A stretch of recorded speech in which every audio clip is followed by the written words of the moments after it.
नमस्कार मंडळी, तर 50 डेज ऑफ लाईफमध्ये माझं असा 37 दिवस. आज होतो आमच्याकडे त्रैवर्षिक होम, त्यामुळे होमाच्या दिशेने जातं आहे. बॅनर वगैरे वाचतंय. काका पण मुंबईहून इलेले, काका पण एकदम खुशच होते आणि हयपूजन चालूच होता होमाचा मस्तपैकी. आणि ह्याच साईड एक महिला मंडळ आपला बसलेलाच होता, काकी आजी आत्या वगैरे. त्याच्यानंतर मग पाया वगैरे पडतंय आणि बाहेरच्या दिशेने जातंय.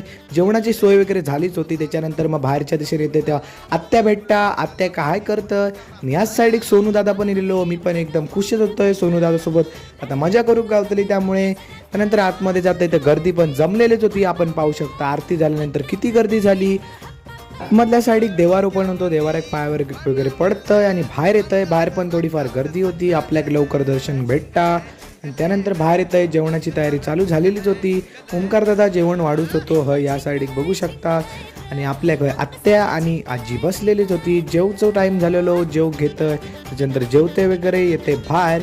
तर आपल्याला मैदान भेटता, मैदान करता आपल्या काय लाईक करू सांगता. नक्की लाईक करा व्हिडिओ, कारण हय नक्की आत्या आणि बोलाच होते, त्यांचा विषय चालू होतो. आणि ह्याच साईड आपण पाहू शकता रात्री सत्यनारायणाची पूजा होती. पूजेक जातंय, आरती वगैरे संपवतो आणि त्याच्यानंतर जातो आता ओरुशीच्या दिशेन. ओरुशीक जायचा होता आणि लवकर यायचा होता, कारण की दशावतारी नाटक होता आणि दुसरा तासुद्धा सिद्धेश कलिंगणचा. त्यामुळे मस्तपैकी येत आहे नाटकाक आणि मस्तपैकी नाटक बघतंय. नाटक आवडता. आजचा व्हिडिओ हयच संपता. व्हिडिओ आवडला असता तर लाईक करा आणि फॉलो करू विसरा.